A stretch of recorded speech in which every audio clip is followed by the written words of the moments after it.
To understand yoga's meditative aspect, it is helpful to look briefly at each of the 8 limbs, or categories of practice. The first limb is yama, the ethical restraints, of which the most important is ahimsa, non-injuriousness.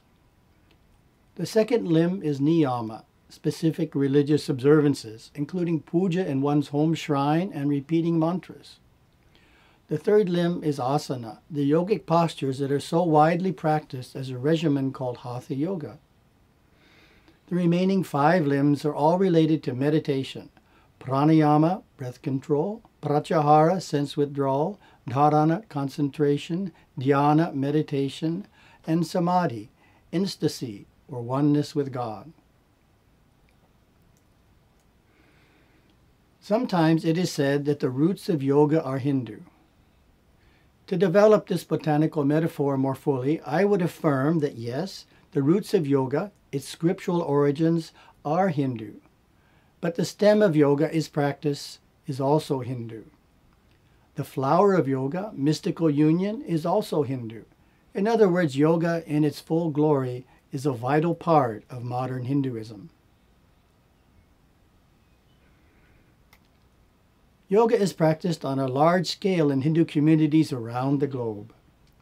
The fact that yoga is also pursued by many non-Hindus does not negate it as a Hindu practice. Let's draw a parallel to Vipassana, the popular Buddhist meditative system. The practice of Vipassana by those who are not Buddhists does not lessen the fact that Vipassana is a Buddhist practice, not merely a practice that has its origins in Buddhism. Can non-Hindus benefit from yoga? Clearly, more and more people today, including adherents of other religions, are convinced that this is possible. Take, for example, the title of an opinion piece in an August 2009 edition of Newsweek, "We Are All Hindus Now." The article quotes the view of Stephen Protero, religion professor at Boston University, on the American propensity for the divine deli cafeteria religion. He states, "You're not picking and choosing from different religions because they're all the same. It isn't about orthodoxy, it's about whatever works. If going to yoga works, great. And if going to Catholic Mass works, great. And if going to Catholic Mass plus the yoga plus the Buddhist retreat works, that's great too." However, it is equally true that leaders of some religions have spoken out strongly against the practice of yoga by their followers. For example, the Vatican has issued a number of warnings to Catholics about yoga over the years. In 1989, it warned that practices like Zen and yoga can degenerate into a cult of the body that debases Christian prayer. Further, the church leaders cautioned, the love of God, the sole object of Christian contemplation, is a reality which cannot be mastered by any method or technique. In 2008, the leading Islamic council in Malaysia issued an edict prohibiting the country's Muslims from indulging in the practice of yoga, fearing its Hindu roots could corrupt them. The council's chairman, Abdul Shukar Husim, explained the decision.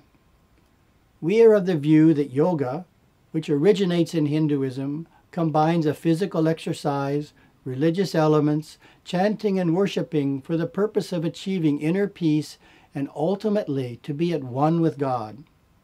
For us, yoga destroys a Muslim's faith. There are other ways to get exercise. You can go cycling, swimming."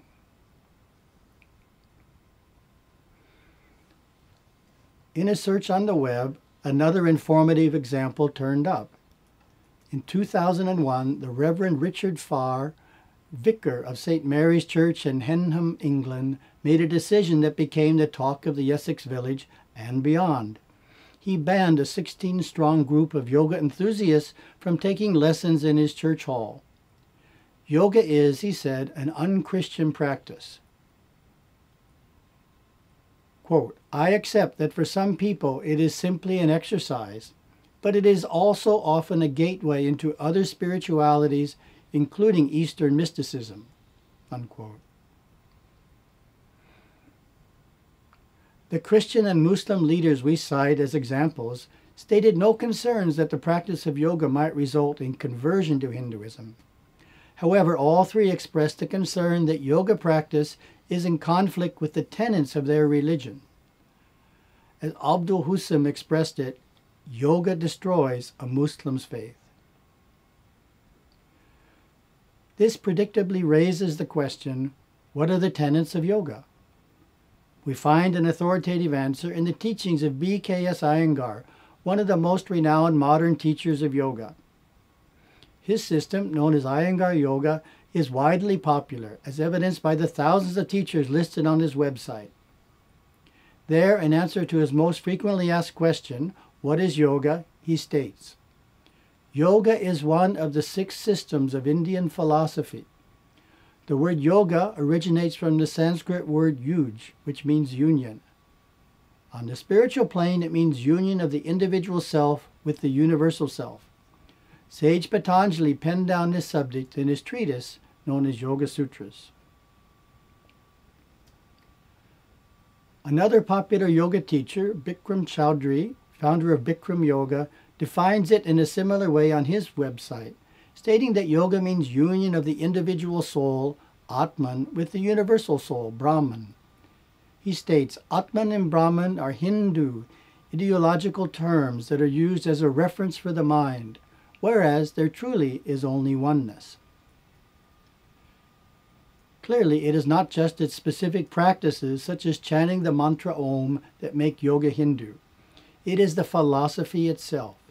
The fact that the goal of yoga philosophy is mystical experience, or more precisely, a mystical experience of the oneness of the soul with God, is the most central attribute that makes it inherently Hindu. It is naive to take yoga as a physical system of exercise, devoid of its philosophical, spiritual, and cultural underpinnings. This profound spiritual discipline is ineluctably rooted in Hindu scripture. It is a path of religious practice on all levels, and its goal is enlightenment, self-realization. It may not be an advisable practice for followers of religions in which unity of mysticism is unacceptable, as stated by the religious leaders of such faiths. Those who are affiliated with liberal religions and those with no formal religious ties can definitely benefit from the practice of yoga, physically, emotionally, mentally, and spiritually. However, a caution to all who follow the path of yoga: be prepared to become gradually more and more aware of the unity of all that exists.